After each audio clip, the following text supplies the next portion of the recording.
Give it to me like. السلام علیکم میرے دوستوں، خواتین و حضرات، کیا حال ہیں آپ لوگوں کے؟ اور امید اور یقین رکھتا ہوں آپ سب ٹھیک ہوں گے، خیریت سے ہوں گے، اور الحمدللہ جی میں بھی ٹھیک ٹھاک ہوں۔ آپ کی دعائیں ہیں، آپ کا پیار ہے، محبت ہیں۔ اور آج جو ہے وہ میں ایک نصیحت آمیز قصے پہ بات کرنا چاہتا ہوں، اور یہ قصہ آپ لوگ غور سے سنیے گا اور آپ لوگوں کو اس قصے سے کافی نصیحت ملے گی اور ایک موٹیویشن ایک ملے گی آپ کو۔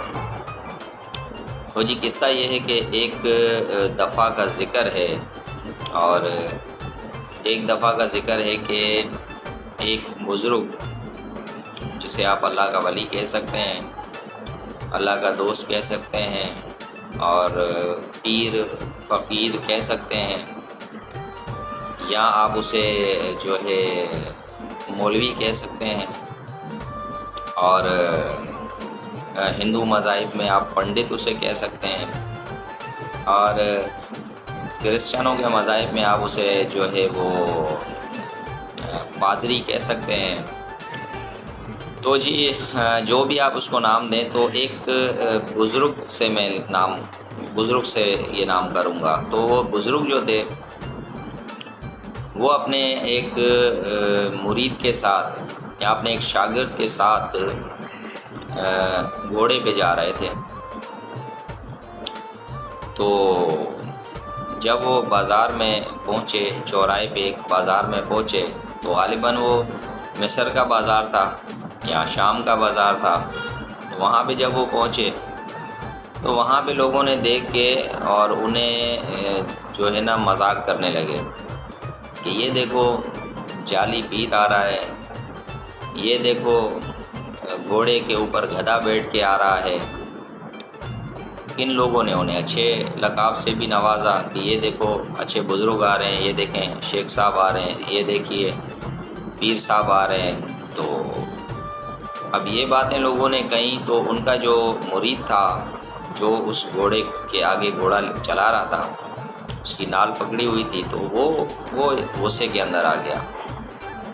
اس نے کہا کہ لوگوں سے جھگڑنا شروع کیا۔ تو ان پیر صاحب نے، ان بزرگ نے اپنے اس مرید کو کہا کہ اگر تم اس حرکت سے رک جاؤ تو میں تمہیں ایک نصیحت کروں گا۔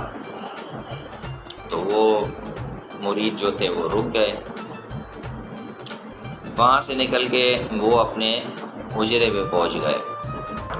ان بزرگ نے اپنے مرید سے کہا کہ جاؤ اور میرے کمرے میں سے ایک صندوق رکھا ہوا ہے، یہ اٹھا کے لے آؤ۔ وہ ان کے جو مرید تھے، جو شاگرد تھے، وہ گئے اور وہاں سے صندوق اٹھا کے لے کے آ گئے۔ صندوق سامنے، انہوں نے کہا صندوق کھولو۔ صندوق کھولا تو اس کے اندر بہت سارے خطوط موجود تھے۔ تو ان بزرگ نے کہا کہ اس میں سے آپ یہ خط ایک ایک کر کے پڑھو۔ تو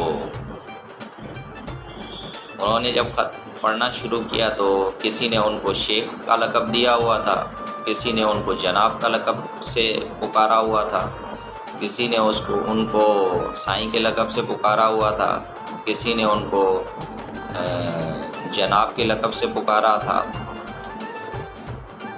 تو انہوں نے کہا اپنے شاگرد سے کہ یہ جو بھی لوگوں نے مجھے لقب دیے ہیں، تو یہ انہوں نے مجھے لقب نہیں دیے، یہ لوگ خود اس لقب کے لائق ہیں، اس لیے انہوں نے یہ مجھے لقب دیے ہیں۔ اور جو لوگ وہاں بازار میں چوراہے پہ میرے بارے میں غلط الفاظ نکال رہے تھے، تو وہ لوگ خود اس لقب کے لائق تھے، اس لیے وہ مجھے بھی ایسے ہی لقب دے رہے تھے۔ تو جی امید کرتا ہوں آپ کو یہ میرا قصہ پسند آیا ہوگا۔ تو یہ چیز یہ تھی کہ جو بھی شخص اگر کسی کو برا کہتا ہے، کوئی برے لقب سے پکارتا ہے، تو وہ خود اس لقب کا مستحق ہوتا ہے، اسی لیے وہ اسے برے لقب سے پکارتا ہے۔ اور جو جتنا اچھا ہوتا ہے وہ ہر شخص کو اچھا سمجھتا ہے اور اچھے لقب سے ہی اس کو بلاتا ہے اور عزت ہی اس کو دیتا ہے۔ تو جی یہ قصہ تھا جو میں نے آپ دوستوں سے شیئر کیا۔ تو تو جی دوستوں، آج کا جو میرا سوال ہے آپ لوگوں سے وہ بڑا امپورٹنٹ سوال ہے۔ وہ یہ سوال ہے کہ دھوتی جو ہے، دھوتی، اور اس کو لنگی بھی کہا جاتا ہے غالباً، وہ دھوتی کہا جاتا ہے، اور ہمارے سندھی میں اس کو گوڈ بولتے ہیں، گوڈ۔ تو یہ جو دھوتی ہے، یہ جو لنگی ہے، گوڈ ہے، یہ کب ایجاد ہوئی؟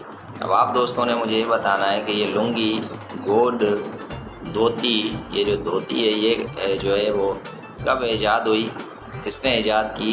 اور اس کو گوگل نہیں کرنا آپ لوگوں نے، اس کو اپنے دماغ سے سوچ کے مجھے جواب دینا ہے، اور دعاؤں میں مجھے یاد انشاءاللہ۔ پھر لائک کریں، کمنٹ کریں، شیئر کریں اور سبسکرائب کریں۔ دعاؤں میں مجھے یاد۔ پاکستان زندہ باد، پاکستان پائندہ باد۔